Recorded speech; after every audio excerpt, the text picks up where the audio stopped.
Ladies and gentlemen, update 1.2 will be coming soon according to NK's recent post over on the Battles 2 Reddit. And no, this is not an April Fool's joke. So I will link down below in the description the update notes if you guys would like to check them out. But without further ado, let's hop right into them. So first of all, we have new features. We got a new hero, Benjamin. Earn Benjamin points to unlock DJ Benjamin. Okay, so that sounds pretty cool. Benjamin also has two activated abilities. The first one you get at level 3, and it's called the Biohack. The 4 closest monkeys pop an extra layer per attack for 6 seconds. Affected monkeys can attack for 2 seconds after the effect ends. And then at level 10, he gets an ability which is called Siphon Funding, and it downgrades most newly spawned balloons up to a ZOMG by 1 rank, and it lasts 17 seconds. And also too, with the Siphon Funding at level 20, it can now affect DDTs, which is pretty cool. For DJ Benjamin, on the other hand, at level 3, he gains an ability that's called Good Vibes. The 5 closest monkeys pop an extra layer per attack for 8 seconds.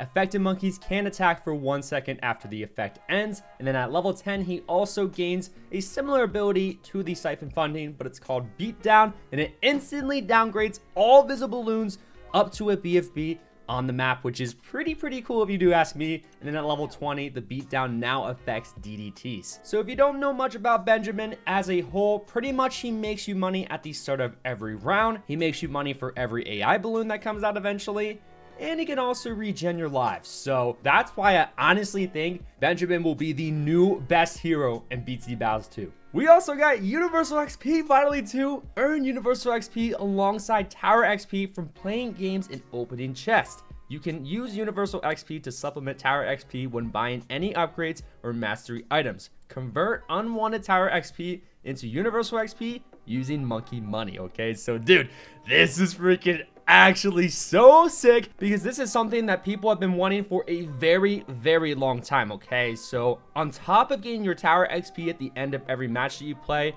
you also get a separate category where you just earn Universal XP. Let me know if you guys are really hyped about this down in the comments below. You can now send emotes to your opponent in the lobby and after the game is over. I know this seems like a little change, but seriously, this is actually so awesome, because back in BTD Battles 1, you could just like spam face bombs towards your opponent before the game started or after the match ended, and it kind of made things more fun. So this is a cool addition. You can now preview cosmetic items before you buy them using the preview button on the item. So that is also something that is pretty cool, because now you don't have to like spend your money in case you don't like what the item actually looks like. The private matches screen now has a button to show matches that have been created on your local network, so you can join them without needing a match code.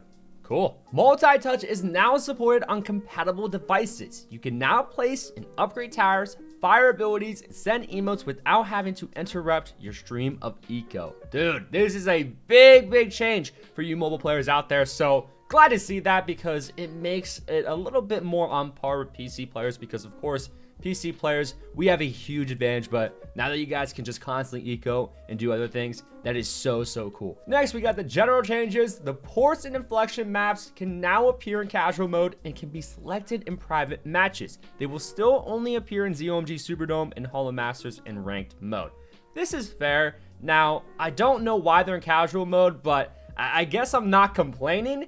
But dude, casual mode players will probably always skip ports and inflection, because they're pretty hard maps, and generally casual players kind of just want to vibe on like Mayan, Plutonium Mines, you know, maps like that. But I don't know, maybe people will want to actually play. Next, we got the balance changes. First of all, we got the Dart Monkey. The 004 Sharpshooter crit now occurs on average every 8 shots instead of 10, and the Crossbow Master crit now occurs on average every 5 shots instead of 6. So I don't think this will be like that noticeable of a change, because it doesn't seem like that big of a deal. But if it is, please let me know down in the comments. Ice Monkey, we got the 004 Icicles from 2,000 to 2,400. Okay, so this is a little bit more of a bigger deal, because Icicles is a fantastic upgrade during those mid-game rounds. So now it's going to cost $400 extra, which by the mid-game rounds, that's kind of a lot of money, okay? Next, we got the Monkey Buccaneer, the 003 Merchant Men from 1,800 to 1,600, and then the Trade Empire from 23k to 19k. So at least it's a little bit cheaper. Would have liked to see more of a buff with the Monkey Buccaneer, but we're getting somewhere, okay? Baby steps, boys. Monkey Ace, never miss targeting, appears from 8 to 12. Okay, so the only like map that Ace is kind of viable on, or actually there are two, Ports and Basalt Columns. So I don't think this change will make that much of a difference except for on those two maps. And specifically with the Ace, the fit tiers, they're dog water, okay? Let's be real. They're absolutely terrible, and I would have liked to seen those fit tiers specifically buffed, but I don't know, man. There are a lot of fit tiers in the game that aren't necessarily good against like BADs that they need like buffed in some way, shape, or form to make them a little bit more viable in BTD battles too. Next, we got the Wizard Monkey, the 400 Arcane Spike damage to mob class balloons from 16 to 18, and then the 500 Archmage damage to mob class balloons from 26 to 30. So I wonder how much of a difference this will make. Obviously, Top Hat should specialize in being very fantastic against mob class balloons, so from 26 to 30, I really want to see how the Archmage will be. Super Monkey, the 004 Dark Champion from 60k to 55k. Not that big of a deal in my opinion, only a 5k price nerf, and hardly anyone ever uses the Dark Champion because it's just incredibly expensive. So if anything, like, say you go late game, you're probably only going to be able to get up a few Dark Champions, you know? You're better off just Dark Knight spamming across the entire map. Next, we have the Druid, the 040 Jungle's Bounty from 2800 to 3000, an initial cooldown from 10 seconds to 20 seconds. So that's a pretty big deal, boys, because they doubled the cooldown, and the last time they doubled a cooldown on something was with the Sniper Monkey, and then the Sniper Monkey started to be bad when it came to alt eco. So I don't think the Jungle's Bounty will still be that bad because a 20-second initial cooldown is really not all that bad.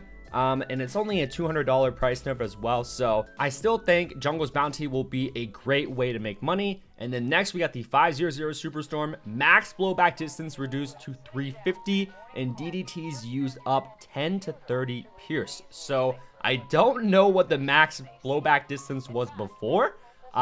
So I don't know how much of a difference it's going to make now, but I'm excited to see how much it is. Hopefully it's just like not nerfed to the ground, but just not as OP, because man, oh man, before, I think we can all agree that it was one of the best upgrades in the game. Next, we got the Spike Factory, the 500 from 130k to 110k. So I guess now you have a better chance of going for the super mines, but does anyone ever use that upgrade? Let's be honest, no. So although it's a 20k price nerf, maybe some people will actually use it now, but a $100,000 cost for an upgrade is pretty hefty, I'm not gonna lie. So I probably would still much prefer people using the Carpet Spikes. Like, the Carpet Spikes is definitely the best fits here on the Spike Factory. Perma Spike definitely needs a buff. It's not that good, but yeah, maybe we can use the Spike Factory in a future video and see how it is. Next, we got the heroes. So Oben, level 10 Walls of Trees, RBE from 3000 to 2500, level 20 remains unchanged at 5000. And then with Ocean Oben, level 10 Kraken RBE from 1500 to 1250, level 20 remains unchanged at 2500. So the reason why Ocean Oben's Kraken is a little bit less is because the tentacles split into two. So they're actually the same exact amount, okay? So they're going to be doing a little bit less damage, but that's definitely understandable because Oben is by far the best hero in the game. So him receiving a nerf just makes sense. And then finally, we have the bug fixes, which I won't be going over because they're kind of all not that important, except for the fix 050 Druid Vines dealing too much damage when buffed by other towers, because there's a little bit of a bug with that, okay? So let me know what you guys personally think about this update down in the comments below. What are you guys most excited for, and what are you guys upset to not see with this update? Because I'm sure there are some things that we all would have liked to see more with this update changed, okay? And if you guys have not already, make sure to check out this video where I used every single fit tier banana farm and this happened.